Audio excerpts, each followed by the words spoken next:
Irmãos, acabamos de sair da série de casamento, não é? Que foi uma benção.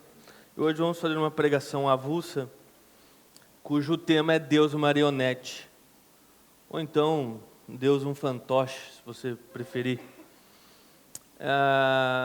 Irmãos, eu vou ser bem cauteloso, me esforçar para conseguir me fazer muito claro, porque nós vamos entrar em alguns pontos que talvez seja delicado dentro do cristianismo e dentro da realidade que muitos viveram, né? Então, abra teu coração, que o Espírito Santo de Deus traduza para todos nós a mensagem, não é? E nós venhamos receber aquilo que vem da Bíblia, somente da Bíblia. Séculos atrás, queridos, as comunidades, os povos, tinham sua economia basicamente na agricultura, não é? Então, a sobrevivência deles dependia de causas que fugiam ao controle deles. Porque para que uma plantação dê certo, você depende que a chuva venha quando ela precisa vir, você precisa que o sol não castigue tanto, foge do controle as pragas, não é? Tinham medo das pragas, enfim. Então a sobrevivência deles, a economia deles, dependia da agricultura, e por isso tinha causas ali que eles não controlavam e eles temiam. Como a ciência, naquele momento da humanidade, era pouco conhecida, eles não entendiam que a chuva, o sol, pragas, não é? Seguiam as leis que regem o universo. Que existem leis da física e tantas outras leis que regem.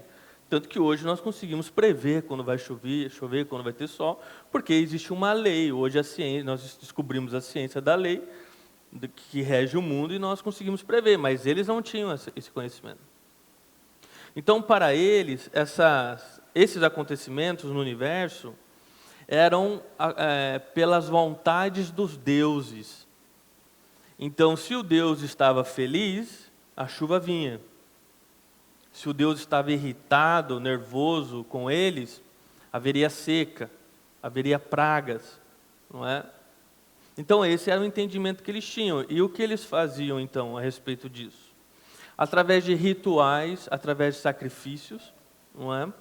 Eles buscavam agradar esses deuses para que a ira deles fosse apaziguada, né?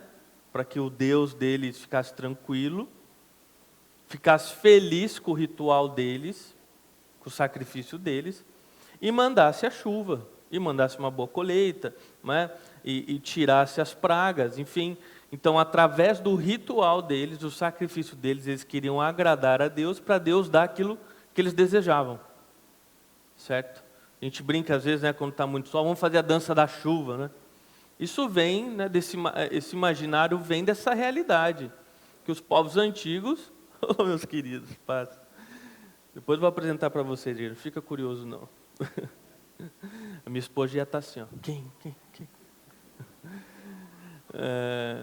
Vem dessa realidade, irmãos. Quer chuva? Vamos fazer o ritual da chuva. Não é? Vamos fazer o sacrifício da chuva, para então Deus mandar a chuva, que é o que nós queremos. Não é? Porque assim Ele não manda castigo e nos abençoa. E assim, ao longo da história, a religião tornou-se uma maneira pelo qual as pessoas buscam agradar os seus deuses, dessa forma, evitando a ira deles, ou seja, o castigo deles, e então receber a bênção que tanto desejam. E eles descobriram, ou fizeram da religião esse mecanismo, onde eu faço meu ritual, faço meu sacrifício, Deus não fica irado comigo, e Ele me dá o que eu quero. Não é? Atualmente, por exemplo, em diversas comunidades no Peru, existe um ritual religioso chamado pagamento à terra. É claro que, né, traduzido. Basicamente o quê? Isso reflete a crença que eles têm numa deusa chamada Pachamama. Não é? E essa deusa, ela precisa ser honrada, ela precisa ser agradada. porque senão ela vai mandar seca, vai mandar pragas para a lavoura deles, enfim, vai mandar castigo para eles. Então, através dos seus rituais, através, né, desse pagamento à terra, eles buscam agradar essa deusa, e aí essa deusa então vai dar para eles aquilo que eles querem. Não é? Enquanto ela dá aquilo que eles querem, eles ficam tranquilos porque não haverá castigo. Não é? E se caso vier seca, eles erraram em alguma coisa no ritual. Eles erraram alguma coisa no sacrifício, eles esqueceram de passar algum ponto e a deusa ficou nervosa. Não é? Então veja que é muito do passado ainda, não é? Esse povo aqui faz. Mas a verdade é que isso continua hoje, só que também de formas mais sofisticadas, não é? Atingindo outras realidades. Não é? Essa busca por apaziguar a ira de um Deus raivoso, para que ele dê aquilo que o coração do ser humano deseja, continua. Não é? Então essas pessoas elas vivem debaixo de regras divinas pesadas, de um fardo pesado, não é? Para não serem castigadas por esses deuses raivosos. Não é? Então vou colocar o primeiro ponto aqui, que poderia ser Deus marionete, poderia ser Deus fantoche também, fique da melhor forma para você. O ser humano, desde sempre, ele procura segurança nessa vida. Não é? E a maneira pelo qual nós basicamente nos sentimos seguros é quando nós entendemos que temos o controle da situação. Porque se você tem o controle, você consegue prever o que vai acontecer. Se você sabe o que vai acontecer, você consegue se preparar. Se você se prepara para o que você sabe que vai acontecer, você se sente seguro. Não é? Então vamos dizer que você saiba que ano que vem a economia vai parar. Você vai começar a juntar muito dinheiro, começar a parar de gastar, você vai se sentir mais seguro, compreende? Então, nós temos a necessidade de nos sentir seguro e nós fazemos isso através de tentar controlar situações. Controlar as situações. Então, essa realidade de querer segurança através de controle, leva os seres humanos a se relacionar com Deus, ou com os deuses que os acreditam, através desse sistema de barganha, de troca. Não é? Então as pessoas fazem seus rituais, fazem seus sacrifícios, fazem tudo o que acham que precisam fazer para Deus abençoá-las, para Deus entregar aquilo que o coração delas deseja. Caso elas não façam, a ira de Deus irá cair sobre a cabeça delas e elas serão duramente castigadas. Não é?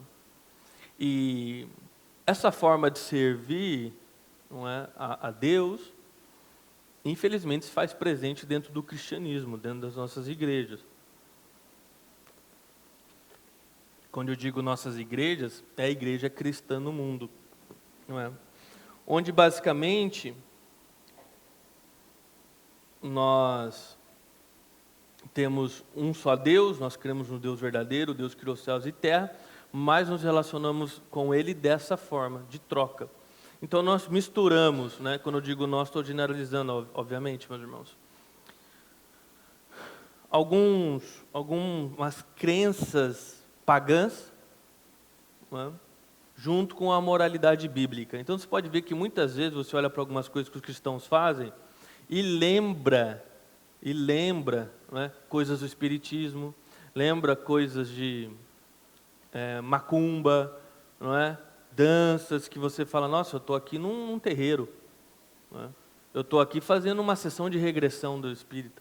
Então você vê isso acontecendo dentro das igrejas. Então se mistura crenças pagãs, forma de pensar pagã, como essa forma de troca, mistura isso numa salada com a moralidade bíblica, e aí os cristãos criam seus rituais e sacrifícios.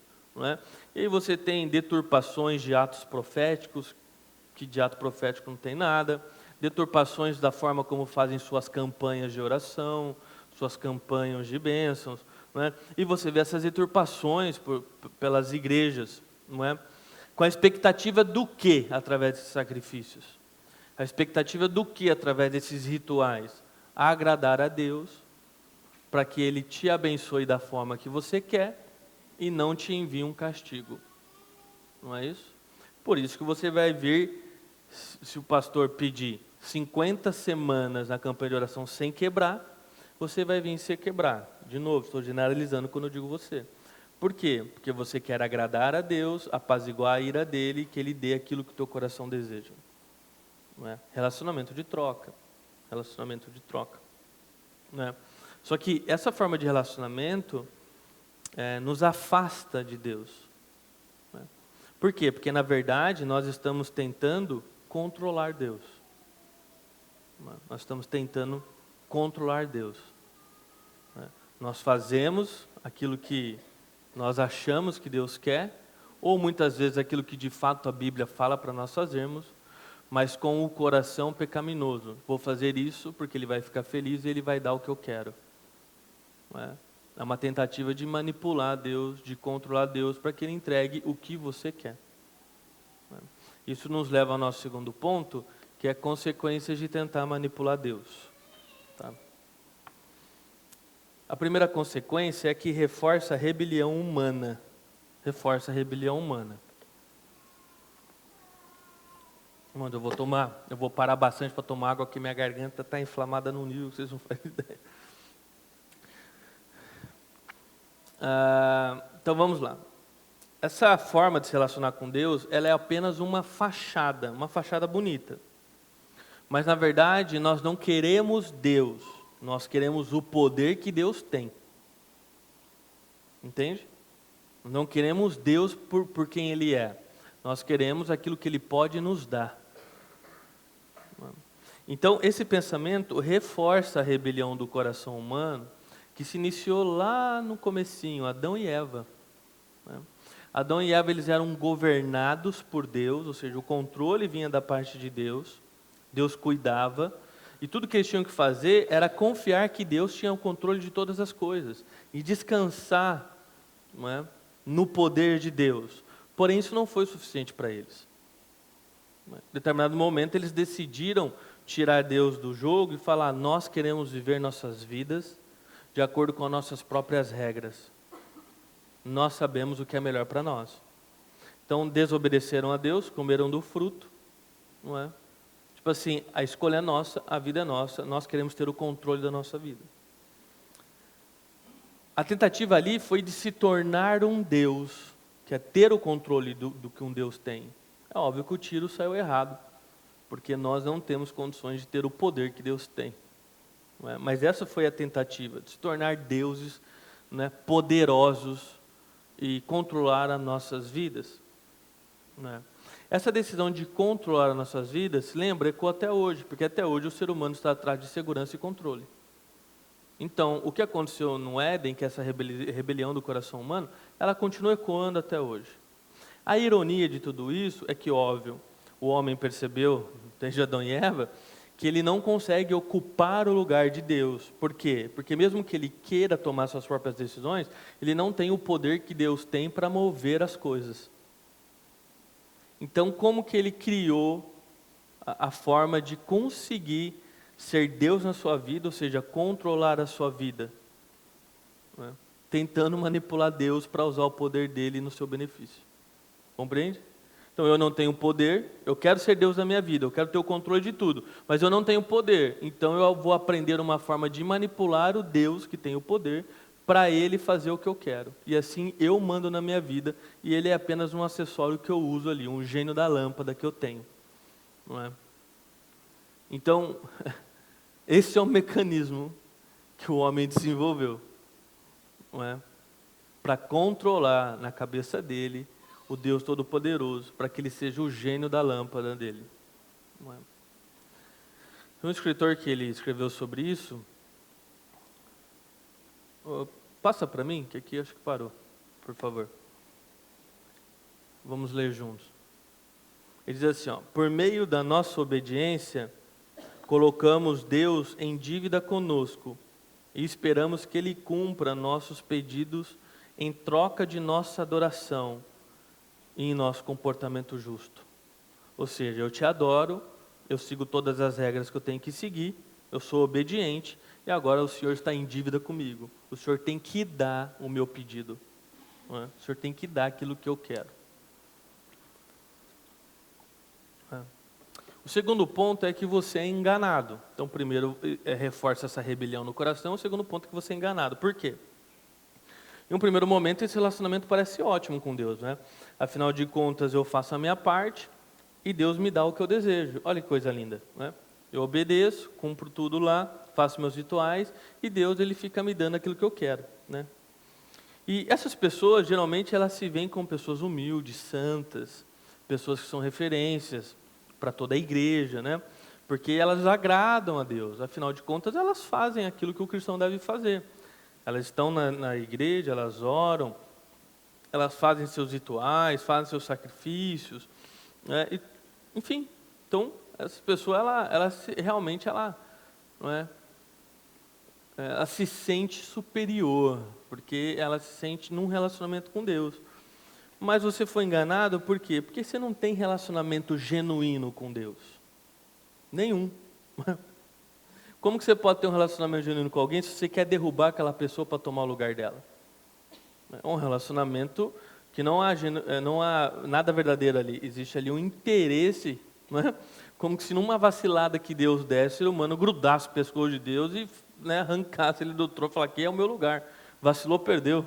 Não é? Isso não é um relacionamento genuíno, não é algo saudável, né? Então, isso é um engano, achar que com esse coração você tem um relacionamento com Deus verdadeiro. Não é? Não tem. O teu coração deseja derrubar Deus e tomar o lugar dele. Sendo assim, cada regra ou cada ação que você toma, não é? Mesmo que seja boa, como vir até a igreja, orar, ofertar, mas mesmo que seja boa, na verdade, no teu coração, é uma negociação que você está tentando comprar a bênção de Deus. Não é? Lembra que eu falei agora na oferta, né? Se você dá para querer trocar com Deus, barganha, triste, mas porque se você der 100, Deus devolve 1000, né? Então, relação de barganha, né? Você dá a sua oferta, que é algo bom, maravilhoso, é algo que a Bíblia nos ensina, sermos generosos com nossos recursos, afinal, Deus tem nos abençoado, mas nós conseguimos pegar algo bom, deturpar ele e fazer disso um relacionamento venenoso. E através disso, nós tentarmos comprar Deus, do tipo, estou ofertando, hein? Cadê os 1000 na minha conta? Percebe? Como a gente pode facilmente deturpar a situação? O terceiro ponto é que existe uma desilusão espiritual aí. O terceiro motivo, a terceira consequência.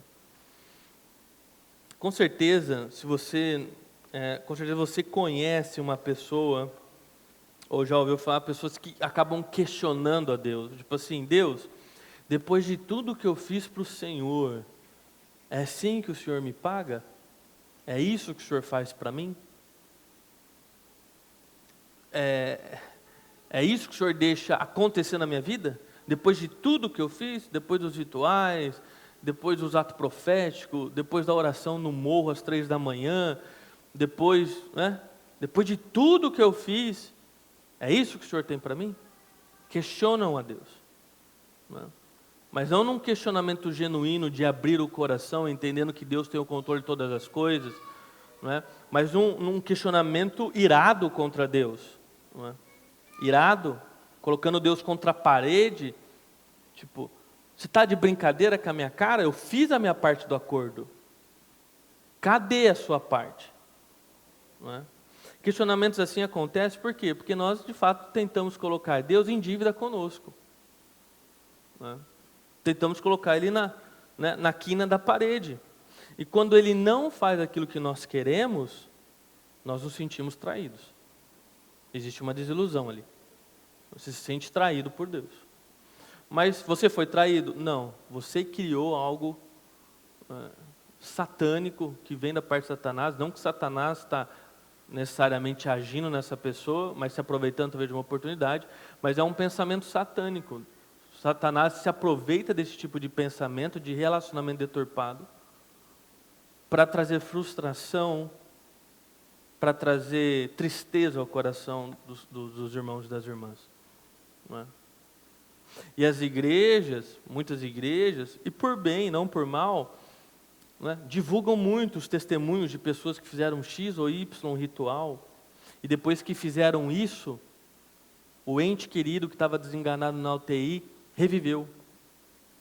E aí esses testemunhos, eles vão validando que o nosso desejo de controlar Deus. Porque você pega e fala, o que essa pessoa fez?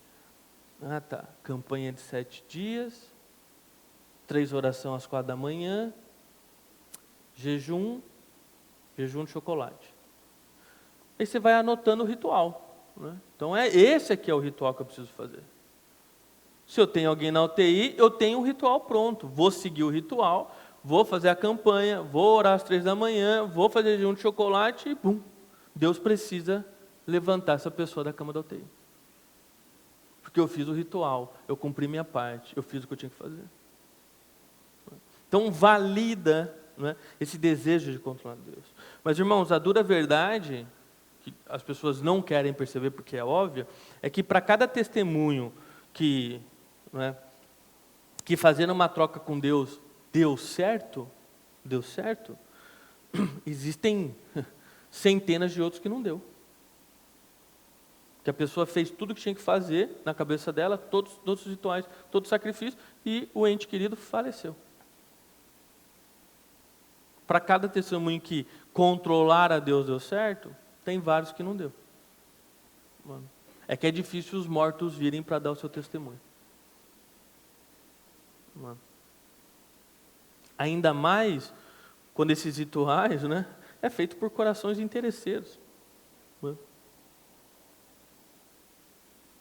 A verdade é que não é sobre os rituais, irmãos, não é sobre sacrifícios. Não é? É sobre a vontade de Deus que domina céus e terra. É sobre aquele que criou o universo e detém o controle do universo nas suas mãos. E mais cedo ou mais tarde, nós temos que entender que Deus não se dobra à nossa vontade. Estamos fazendo a vontade dele sobre a face da terra. Deus não se curva, irmãos. Na sua majestade, na sua glória. Deus é Deus e Ele não se curva para suas criaturas. Ele tem sua vontade, Ele tem seus planos e os planos de Deus não se frustram, simples assim.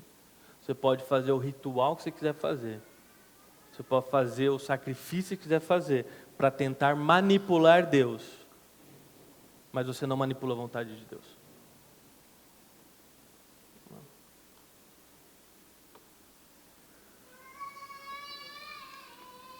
E o que acontece? Uma grande desilusão, porque quanto maior a sua expectativa, maior o seu tombo, né?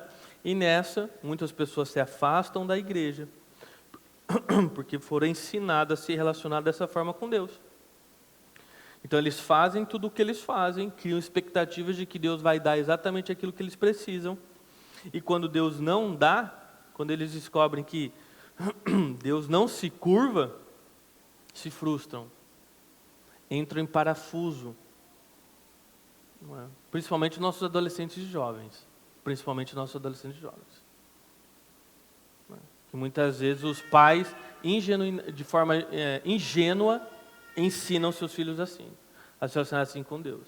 E aí, o que você acha que na cabeça de um adolescente ou jovem, depois de ele ter orado 7 dias na semana, jejuado e não passou no vestibular que queria? Deus não me ama. Deus não entregou a minha parte, eu obedeci Ele. Mas Deus não me ama. É uma conta fácil de fazer. E do caso contrário, se ele não conseguiu fazer todo o ritual que ele colocou na mente dele, que foi, orar 7 dias, ele vacilou no último dia, Deus ficou com raiva de mim. Deus mandou um castigo, e o castigo foi eu não passar no vestibular. De um lado você tem um Deus traidor, do outro lado você tem um Deus raivoso. Como você acha que a cabeça do jovem adolescente fica? É óbvio que isso vai causar frustração, esfriamento da fé e até abandono da fé. Não é?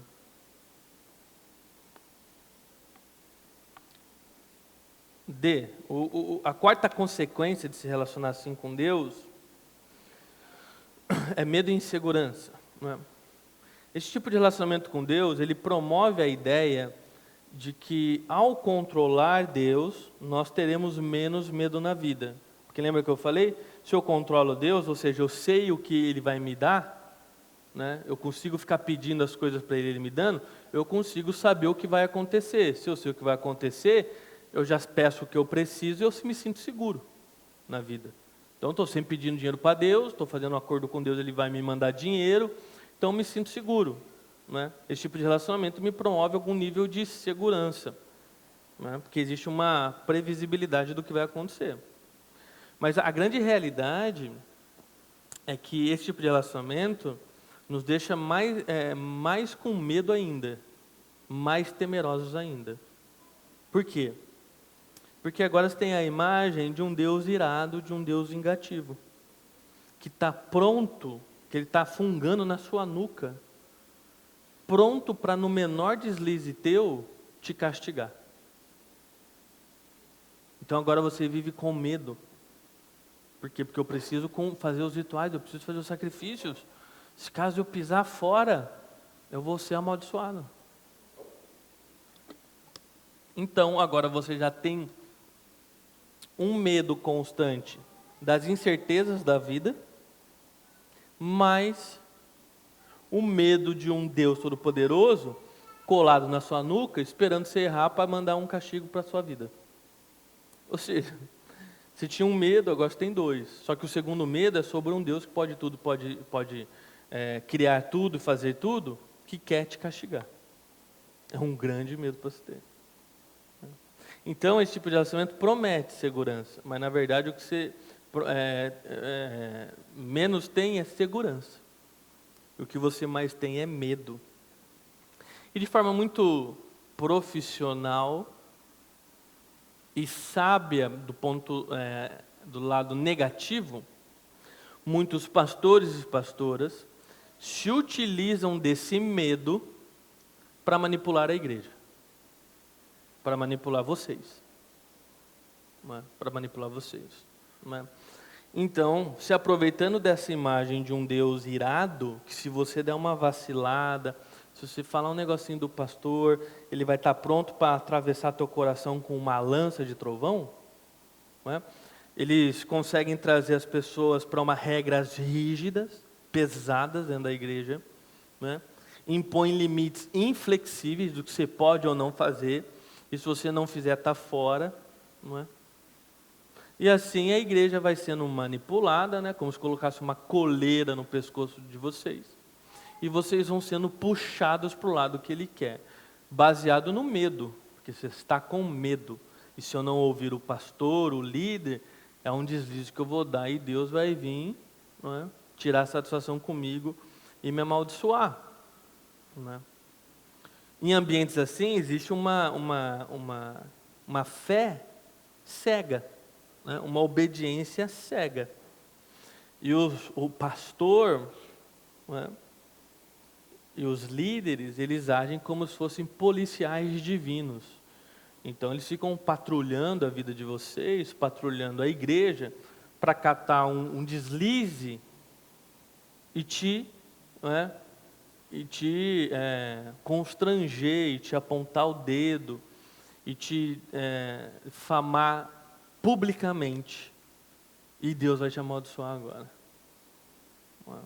Quando, na verdade, o que o pastor e liderança deve estar fazendo é ensinando a verdadeira palavra, e quando alguém falha e tropeça, em amor a liderança chama a igreja para o confronto com Deus, e em amor ajuda na reconstrução, na restituição dessa pessoa, ergue essa pessoa de novo, em amor, em graça, não é? Em perdão, e não como um policial com um cacetete nas costas da pessoa.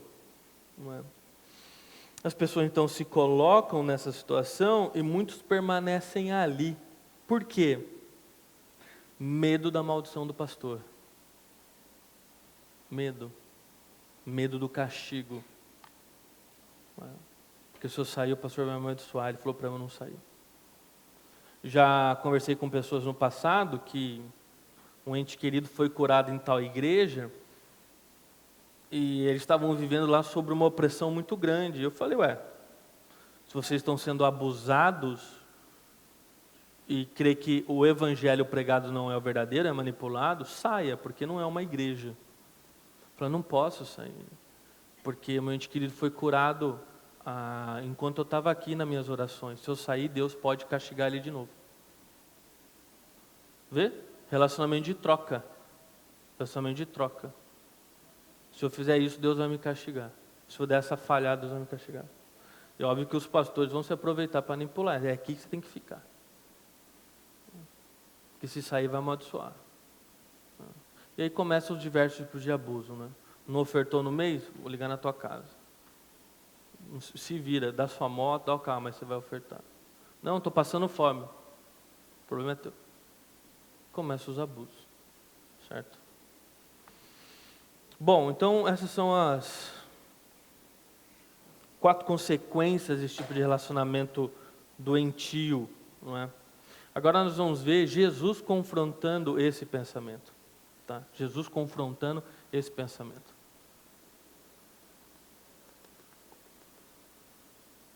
Jesus confronta esta ideia. Então, quando você lê os evangelhos, constantemente você vai se deparar com Jesus confrontando, combatendo essa ideia. Qual a ideia? De troca que os líderes religiosos, o sistema religioso impunha sobre as pessoas. Você vai ver Jesus ele combatendo isso. Pode prestar atenção em mim que eu vou ler o que está escrito lá, tá? Porque lá a frase é grande, ficou pequena. Presta atenção em mim. A crença popular sobre Deus seguia uma fórmula simples. Deus abençoava os justos e amaldiçoava os injustos. Obedeça aos seus mandamentos, ensinavam, e será possível evitar doenças, acumular riquezas e receber o favor de Deus e dos homens. A equação funcionava também de outra maneira. Aqueles com bênçãos materiais eram vistos como justos, e aqueles que sofriam porque eram pecadores. Então veja, na época de Jesus era o mesmo pensamento. Adão e Eva começou com o pensamento e vem ecoando até hoje. Então, na época de Jesus, acontecia também esse tipo de relacionamento de troca, de barganha. Se eu agrado a Deus, eu sou abençoado. Se eu sou rico, é porque eu agrado a Deus. Se eu estou sofrendo, é porque eu desagradei a Deus, Ele está me castigando e tal. Então, vamos ver aqui, ó, João 9:1 diz assim: enquanto Jesus caminhava, viu um homem cego de nascença. E os seus discípulos perguntaram: mestre, quem pecou, ou seja, quem errou, quem pecou para que este homem nascesse cego? Ele ou os pais dele? Jesus respondeu: nem ele, nem os pais dele, né? Ninguém pecou. Isso aconteceu para que nele se manifestassem as obras de Deus. Então veja, qual era a visão dos discípulos? Quando eles viram aquele homem cego, falou: esse cara foi castigado por Deus. Ele cometeu algum erro, ele não agradou Deus. Se não foi ele, foi os pais dele. Porque é um castigo de Deus sobre a vida dele. Quando os discípulos deixam claro a maneira que eles estão pensando, Jesus prontamente combate a ideia. Fala: ninguém pecou, cara. Isso não é castigo de Deus na vida dele. Ele não pecou, nem os pais dele pecaram. Não é uma relação de troca. Ele está assim porque a minha vontade quis ele ficar assim, para que hoje se cumprisse um propósito no reino. Era necessário ter este homem cego, para que agora se cumprisse o que teria que se cumprir. Tanto que esse homem está na Bíblia nos ensinando. Se ele estivesse enxergando, ele não estaria aqui, nós não teríamos esse ensino de Cristo. Então veja, Deus falando: não existe isso, cara. Alguém falhou e aí como... você falhou, vou deixar você cego também para aprender. Percebe? Jesus está combatendo, não é? essa imagem de um Deus irado, pronto para te castigar. Um Deus sem misericórdia. Não é? Mateus 19:20, aqui eu vou ler também porque são diversos versículos. Tá? Então não precisa, quando eu digo eu vou ler, pode prestar atenção em mim. Tenho obedecido a todos esses mandamentos. Disse o homem: o que mais eu devo fazer? Jesus respondeu: se você quer ser perfeito, vá, venda todos os seus bens e dê o dinheiro aos pobres, então você terá um tesouro no céu. Aqui nós já sabemos, só um adendo, tá? Deus não é contra a pessoa ter dinheiro, é que nesse caso aqui, a Bíblia nos ensina que o dinheiro tinha a pessoa. Não era que o cara tinha o dinheiro. Deus está falando assim, tá bom, você está falando que me ama, faz tudo, então prova. Você tem um Deus na tua vida, vende esse Deus, se livra desse Deus e me adore. Ou seja, o dinheiro é seu Deus. Muita gente pega isso aqui para falar, não, crente não pode ter dinheiro. Isso é uma mentira, tá, irmãos? Então vai, vende tudo aos pobres e você terá um tesouro no céu. Depois, venha e me siga. Quando o rapaz ouviu isso, foi embora triste, porque tinha muitos bens. Então Jesus disse aos seus discípulos: eu lhes digo a verdade, é muito difícil o rico entrar no reino dos céus. Digo também, é mais fácil um camelo passar pelo buraco de uma agulha que um rico entrar no reino dos céus, ou no reino de Deus. Ao ouvir isso, os discípulos ficaram perplexos e perguntaram: quem pode ser salvo então? Por que eles ficaram perplexos? E depois perguntaram: então quem pode ser salvo? Porque na concepção deles do relacionamento com Deus, quem era rico porque era abençoado. E o rapaz ainda falou: olha, eu tenho obedecido todos os mandamentos. Ou seja, ele falou, ele agrada a Deus, ele cumpre todos os rituais, ele segue todas as regras, ele faz o sacrifício, ou seja, ele agradou a Deus, Deus dá dinheiro para ele, é por isso que ele é rico, ele é abençoado, não é? Ele é justo, por isso que ele tem riqueza. Então, aos olhos dos discípulos, quando eu imagino, a Bíblia não relata isso, provavelmente nem aconteceu, mas eu imagino ali o rapaz falando: olha, eu faço tudo, eu sigo todos os mandamentos, etc. E os discípulos falando: olha, aqui está um verdadeiro filho de Deus, hein? Parabéns. Eu imagino Jesus olhando e falando: vai, falou pouco, mas falou muita besteira, né, meu amigo? Fica quieto, porque eu vou ensinar agora para vocês o que está acontecendo aqui. E aí Jesus traz a instrução necessária. Rapidamente ele destrói essa mentira, dizendo que justamente é a riqueza daquele homem que o impediria de entrar no reino dos céus. Então veja, aquilo que para os discípulos era a prova de que Deus se agradava daquele homem e que ele era abençoado, era justamente a prova do porquê ele iria para o inferno. Percebe? Porque na cabeça dos discípulos era um relacionamento de troca. Ele fazia tudo que Deus queria e Deus respondia dando muito dinheiro para ele. E Deus está falando: vocês não entenderam nada. Eu vejo o coração. Eu vejo o coração dele. E eu vejo que o dinheiro é um Deus na vida dele. Eu não sou o Deus da vida dele. Então é por causa do Deus dinheiro da vida dele que ele vai para o inferno. Enquanto vocês estão achando que é por causa do dinheiro que ele seria abençoado, que ele seria salvo. Percebe? O ensinamento de Jesus rapidamente confrontando essa ideia. Então nós vemos Jesus combatendo essa ideia e instruindo seus discípulos. Você vê que ele está instruindo em amor seus discípulos. Só que para os líderes religiosos que impunham e ensinavam dessa forma, Jesus foi extremamente agressivo nas suas palavras. Então aí nós temos Mateus 23. Mateus 23, irmãos, é o capítulo inteiro, a pancadaria, tá? Eu vou ler alguns trechos só. O versículo 4 diz assim: Jesus falando, oprimem as pessoas com exigências insuportáveis e não movem um dedo sequer para aliviar seus fardos. Ou seja, falando para os líderes, vocês colocam um peso sobre as pessoas. Coloca fardo e jugo pesado. As pessoas não aguentam mais vocês. O controle, a manipulação, o peso de vocês. Em contrapartida, em Mateus ainda ele fala: o meu jugo, o meu fardo é leve e suave. Ou seja, fazendo uma contrapartida. Enquanto vocês são pesados com essas coisas que vocês ensinam da religião, a religião verdadeira, que sou eu, Cristo, um relacionamento comigo, é leve, é suave. Percebe? Cristo é leve, é suave.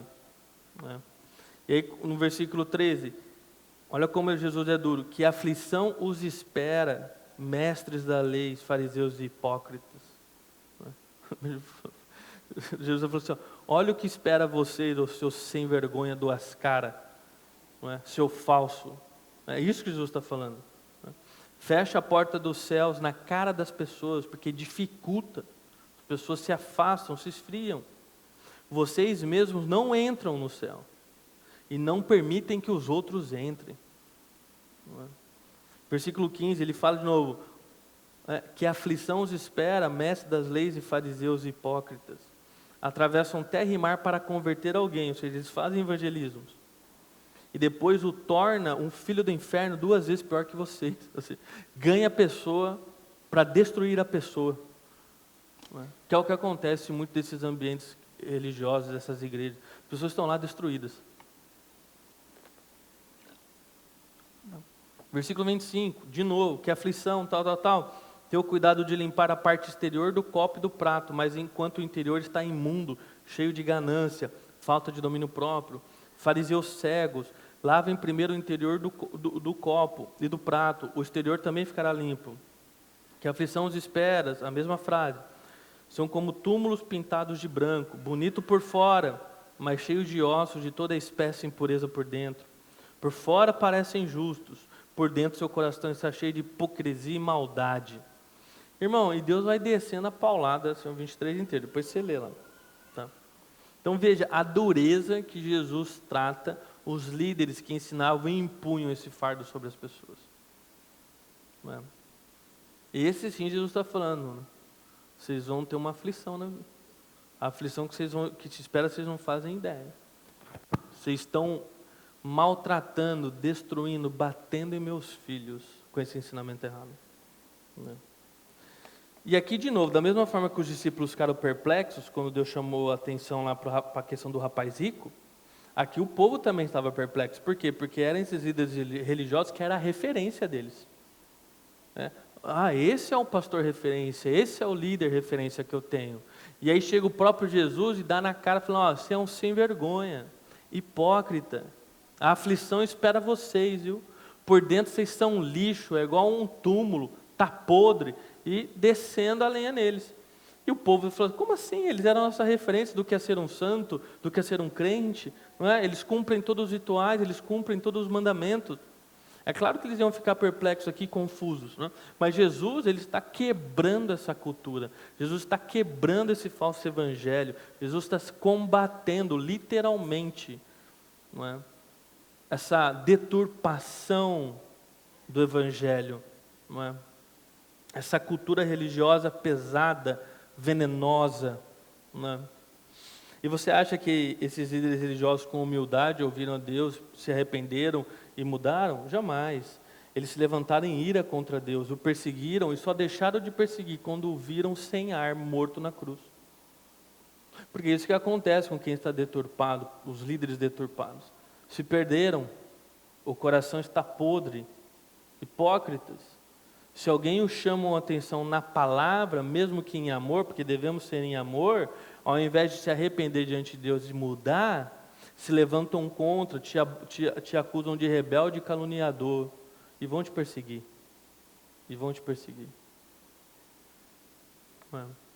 Então Jesus está chamando muito a atenção para essa desconexão que existia entre o que eles faziam e a motivação que havia dentro do coração.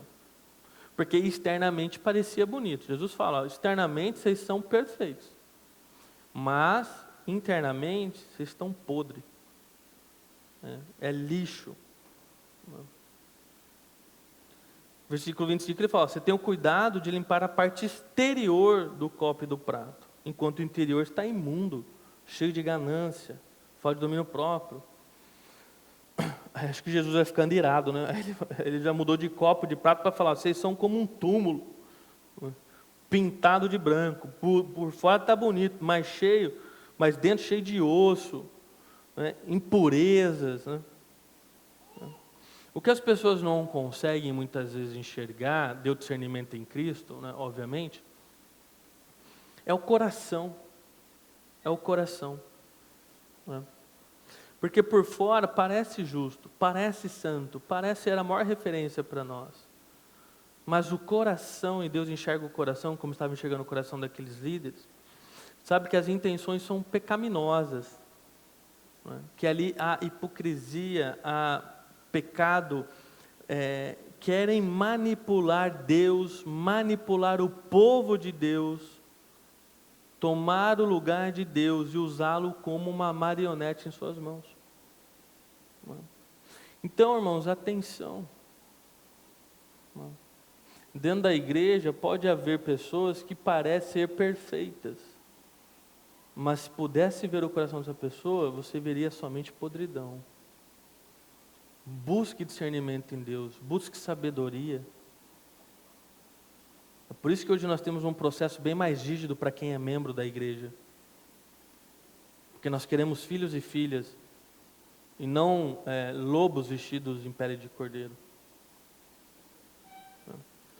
E por último, então, qual o caminho? Deixa eu passar aqui todos os versículos de Mateus que eu li. Qual é o caminho da comunhão verdadeira? Então eu creio que já ficou muito claro para nós que esse tipo de relacionamento de barganha com Deus, em busca de controle e segurança, não é o caminho de um relacionamento genuíno, obviamente, né? Deus, ele nos chama para um relacionamento diferente. Deus não deseja ser manipulado e nem deseja que nós venhamos a viver uma relação com Ele baseada em medo e negociações, né? Ele nos chama para viver como filhos e filhas, porque é isso que nós somos, filhos e filhas, né? Uma relação de amor, uma relação de confiança e uma relação genuína de comunhão. Então, diferente de querermos controlar a Deus, onde nós buscamos fazer a nossa parte para evitar sua ira, e assim obrigarmos Ele a dar o que nós queremos, Deus nos chama a experimentar a sua presença. A experimentar a sua presença. Um relacionamento genuíno com Ele. Dessa forma, os nossos esforços de obediência, porque há o esforço de obediência. De fato, nós oramos, nós lemos a nossa Bíblia, nós estamos na igreja, somos fiéis em nossas ofertas, generosos, nós nos esforçamos diariamente para se parecer mais com Cristo. Por isso que do lado de fora parece referência, porque de fato fazem o que tem que fazer. Mas o problema é a motivação. Para nós somos filhos e filhas, nossos esforços em obediência do Senhor, em cumprir aquilo que Deus nos tem para nós, são obediência em resposta ao amor de Deus, e não ferramentas que usamos para controlar Deus. E é aqui que mora o X da questão. A motivação pelo que você faz, o que faz. Se você está orando por alguém, um ente querido está na UTI, não é? Claro que nós estamos orando pela cura da pessoa, o que nós desejamos é a cura da pessoa. Mas você ora de coração aberto, coração sincero a respeito do que você deseja, mas Deus, a sua vontade prevalece, seja feita a tua vontade nos céus e na terra, nós confiamos no Senhor. A sinceridade de coração, não é? Agora, se você está orando, principalmente, tipo, eu vou orar aqui, quanto mais orar, eu vou tentar convencer Deus, eu vou obrigar Ele. O que te motiva a fazer o que você faz? O que te motiva a vir na igreja? O que te motiva a fazer a campanha? É estar com Deus, é experimentar Deus, ou ter aquilo que Ele pode te dar. Se Deus falasse para você hoje, eu não te dou mais nada, a salvação te basta, você continuaria fazendo o que você faz? O X da questão está aí. O X da questão está aí. Então, imagina uma família onde todos os dias os pais, ao sair de casa para trabalhar, eles deixam uma lista de afazeres para sua filha. E lá tem 1 milhão de coisas que ela tem que fazer na casa. Caso ela não dê conta de fazer tudo aquilo perfeitamente, os pais não mais a amarão, ela não vai ter mais o amor de seus pais, e como se isso não fosse suficiente, ela será castigada pelos seus pais, se ela não cumprir tudo aquilo. Qual é a motivação então que essa criança tem para fazer a lista de tarefas dela? Medo, puro medo. Ela vai fazer tudo o que precisa fazer para receber aquilo que ela quer, que é o quê? O amor dos pais e a segurança de que não será castigada. Ela faz, mas com o quê? Com medo. É um relacionamento baseado em medo. Funciona? Funciona. A duras penas pode até funcionar. Por pouquíssimo tempo, porque essa pessoa vai ser destruída rapidamente. Porque está vivendo uma mentira no relacionamento. né? Agora imagina uma criança que tenha a certeza do amor dos pais por ela. E de que os pais a amam no limite que pode ser amado. E nada muda isso. Qual é a motivação dessa criança agora em cumprir seus afazeres? Amor e gratidão. Eu sou tão amada, eu sou tão agraciada pelos meus pais, que em resposta a isso eu desejo agradar. Eu gosto deles. Eu quero agradar eles. Por quem eles são. Então ela cumpre também a lista lá dela de tarefas. Se ela errar, não há o medo de castigo. Porque os pais vão disciplinar, mas com amor. Instruir a criança com amor. Então veja, não é sobre você ser perfeito. É sobre saber que você é amado por Deus. É sobre saber que você é amado por Deus. Até porque se Deus fosse nos abençoar de acordo com a nossa performance, irmãos, eu sempre brinco, é verdade. Você não consegue cumprir uma semana da dieta que você mesmo cria. Se Deus fosse esperar você conseguir cumprir tudo que tem que cumprir perfeitamente, irmão, o inferno ia descer todo mundo de tobogã com a mão dada. Entendeu? Não tem um justo sequer sobre a face da terra. Então, graças a Deus que não é por mérito, não é por negociação. Romanos 8,15 diz assim: vocês não receberam um espírito que os escravize para novamente temerem, mas receberam um espírito que o adota como filhos. Tipo assim, por que você quer voltar para comer lavagem do porco, sendo que você já foi liberto para viver como filho na casa do Pai? E ter um jantar digno. Por quê? Depois de ser liberto, você deseja voltar à lama e ser escravo novamente. O propósito principal da nossa fé, queridos, não é obter algo de Deus, mas viver um relacionamento com Deus. Esse é o propósito da fé. É para isso que Deus nos criou. Ele nos criou para se relacionar conosco. Na sua presença, vivendo uma vida de paz, de amor, de alegria. Quem busca a Deus pelo que Ele pode dar, perde a graça verdadeira, que é quem Ele é. E quem busca a Deus pelo quem Ele é, ou seja, pela presença dEle, acaba recebendo o que Ele tem. É o que eu falei nas ofertas. Quem dá com amor, alegria, despretensiosamente, porque ama a Deus, porque em resposta de gratidão a tudo que Deus fez, faz, está fazendo, quer participar, não está esperando nada em troca, mas é por amor, estes recebem, desinteressados. Aqueles que buscam Deus por quem Ele é, por amor a Ele, a presença dEle, é esse que recebe. Porque no final eles nunca foram lá para receber. Eles foram lá para amar, e por amor estão diante de Deus. Quando você vê uma criança imatura, ela sempre está chamando o pai ou a mãe para eles darem algo que ela quer. Então, por exemplo, minha filhinha, 3 anos, quando ela chama a gente, quer colo, quer peito, quer comida. Ela sempre está querendo algo que eu posso dar para ela, ou que a mãe dela pode dar para ela. O que se espera é que quando a criança vai crescendo, se amadureça, ela deseje chamar pelo pai e pela mãe, não pelo que ele pode dar, mas pela presença deles. Então assim, vou passar na casa da minha mãe, por quê? Para tomar um café com ela, ué. Eu gosto do cheiro da minha mãe, eu gosto do cheiro do meu pai, eu gosto de estar do lado do meu pai, eu gosto de estar do lado da minha mãe. Não estou lá para pedir nada, na verdade eu estou lá para entregar alguma coisa para eles, entregar meu amor, entregar minha gratidão. Percebe a maturidade? A diferença de um cristão imaturo, de um cristão que deveria ser maduro? Buscar a Deus pelo que Ele pode dar e buscar a Deus por quem Ele é? Eu quero compartilhar algo bem pessoal com vocês para ilustrar essa verdade. E vocês vão entender rapidinho.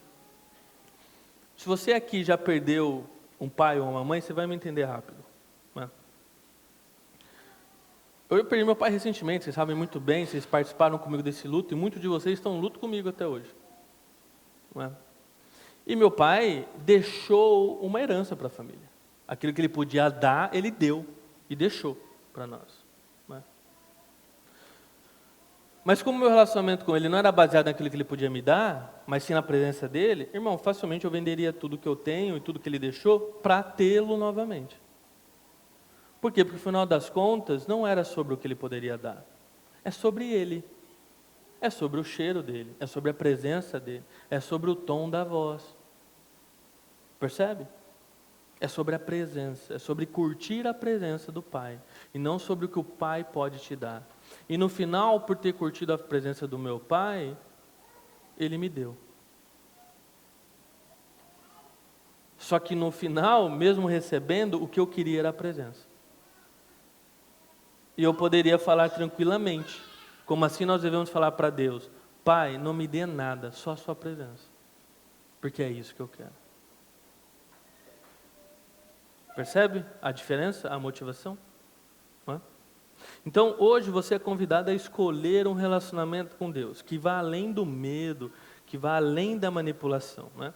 E abraçar então essa vida de intimidade e descanso na presença do Pai. Porque, afinal de contas, a maior recompensa que nós temos é o próprio Deus. É o próprio Deus, não é? E o meu desejo e minha oração é que nós possamos viver isso diariamente. E como nós podemos viver isso diariamente? É o refletir e praticar de hoje, né? Eu tenho orado honestamente. Nossas orações não precisam ser rituais vazios. Elas podem ser conversas sinceras, onde abrimos nosso coração e confiamos que Ele nos ouve. Eu tenho descansado na graça de Deus.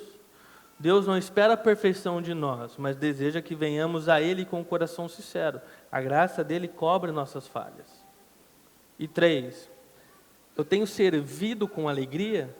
Quando vivemos com Deus, nossas ações deixam de ser obrigações e se tornam expressões de amor. Eu venho na igreja porque eu expresso amor. Eu participo das ofertas porque eu expresso amor. Eu dedico meu tempo como expressão de amor. Eu dedico meus dons e talentos como expressão de amor. Eu faço o que eu tenho que fazer por amor. Por amor.